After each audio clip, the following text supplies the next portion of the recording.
Order!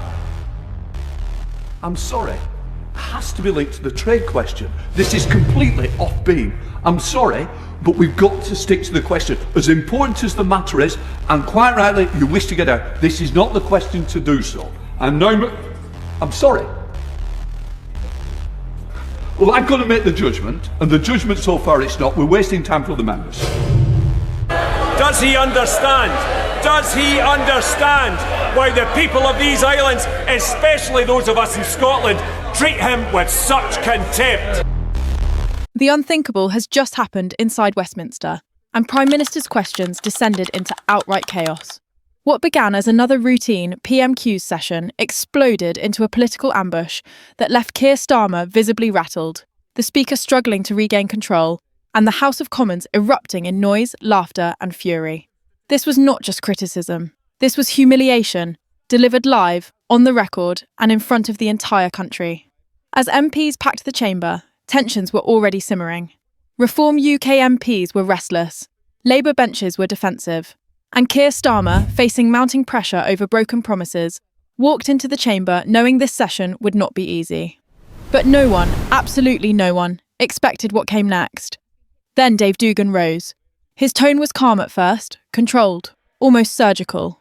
But within seconds, it became clear this was not a routine question. It was an indictment. Before we continue, please take a moment to like this video and subscribe to Britain Daily. It's completely free, and it helps us keep bringing you the hard-hitting stories that matter. Back to the chaos. Mr. Speaker, Dugan began. Before the election, this Prime Minister promised to cut energy bills by £300. The chamber leaned in. Since he took office, they've gone up by £149. Murmurs rippled across the Commons.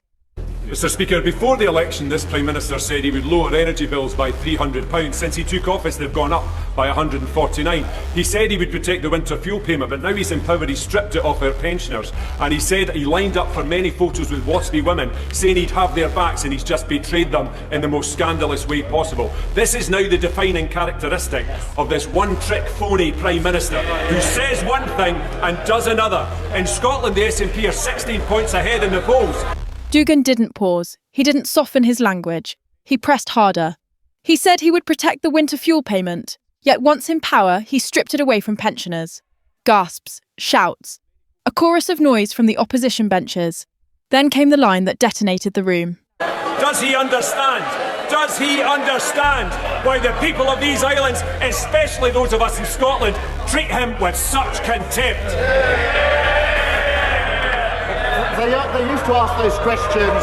They used to ask those questions from this sort of area with very many MPs not so long ago. That all changed in July, and he's now carping from right up there. We can hardly hear him. He lined up for photos with waspy women, promised them he had their backs, then betrayed them in the most scandalous way possible. The Speaker called for order. It didn't work. MPs were shouting, fingers were pointed. Labour MPs heckled from their seats. Reform MPs laughed openly.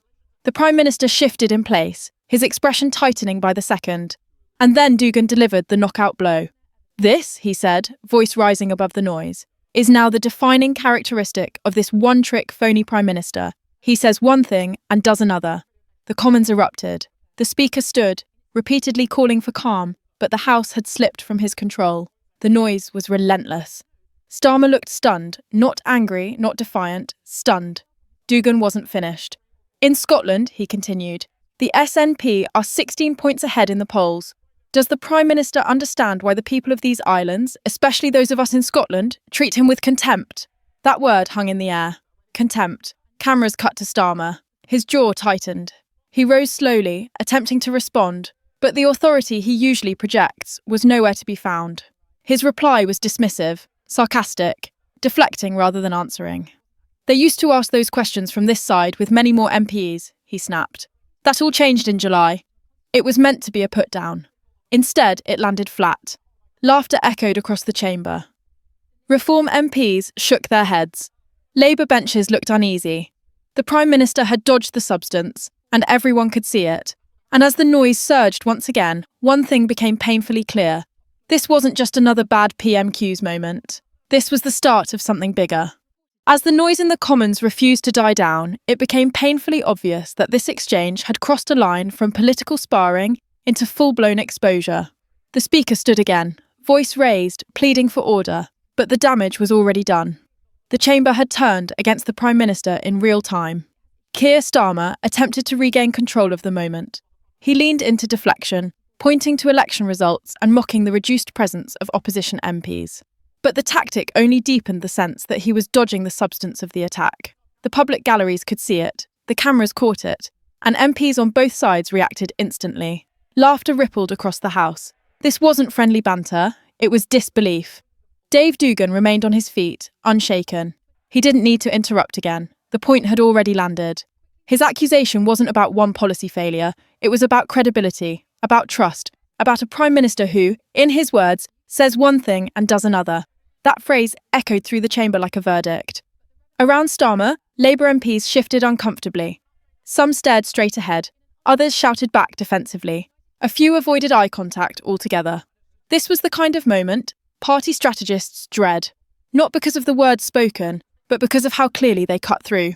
The Speaker once again tried to calm the room, reminding MPs of decorum, but even he appeared strained, aware that the Commons was slipping into open disorder. PMQs, designed to hold the Prime Minister to account, had turned into a referendum on Starmer's leadership. And it wasn't just one issue: energy bills, pensioners, waspy women, Scotland. Each example stacked on top of the last, forming a pattern that was hard to ignore.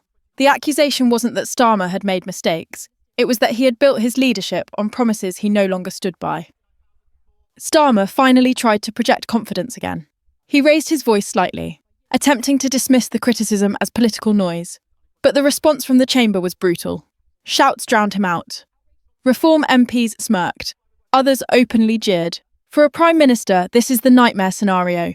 Speaking, but not being heard. Responding, but not being believed.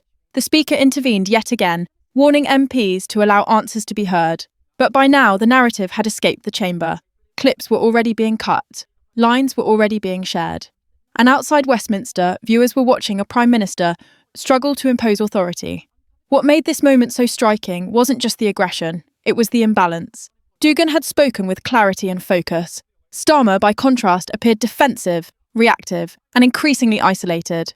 The phrase "one-trick phony" spread instantly across social media. Commentators seized on it, supporters defended Starmer, critics piled on. But regardless of political loyalty, one thing was undeniable. This exchange had pierced the usual PMQs fog. The House had seen blood. As the session moved on, the tension lingered. Every answer Starmer gave afterward was met with louder interruptions. Every deflection was noticed. Every hesitation magnified. This was no longer just about a question. It was about whether the Prime Minister still commanded respect inside the chamber, meant to hold him to account. And with PMQs still unfolding, the worst might not yet be over. By the time Prime Minister's questions drew toward its closing moments, the atmosphere inside the House of Commons had fundamentally changed. This was no longer routine parliamentary theatre. It felt like a turning point, a moment where authority visibly slipped. Keir Starmer remained on the front bench, but his presence no longer dominated the chamber. Each time he rose to speak, murmurs broke out before he could finish a sentence. The confidence he tried to project contrasted sharply with the reality unfolding around him. MPs sensed vulnerability, and they pressed it. The Speaker's patience was clearly wearing thin.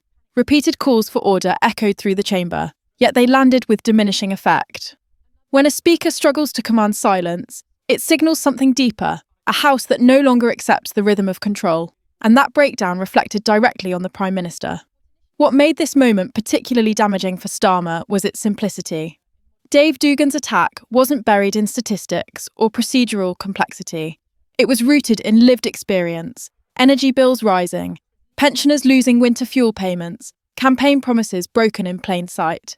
These weren't abstract policy debates, they were kitchen table issues. And the charge that hurt most was consistency. A leader can survive unpopular decisions. What's harder to survive is the perception of betrayal. As the session ended, Reform UK MPs were visibly energised. Some laughed openly, others shook their heads in disbelief. This wasn't triumph, it was opportunity. Moments like this are seized upon, replayed, weaponised, and everyone in the chamber knew it. Starmer gathered his papers slowly. His body language told a story words could not. The cameras caught a Prime Minister who looked boxed in, not by one MP, but by a growing narrative that he could no longer fully control. Outside Westminster, the reaction was immediate. Clips spread across social media within minutes. Headlines hardened.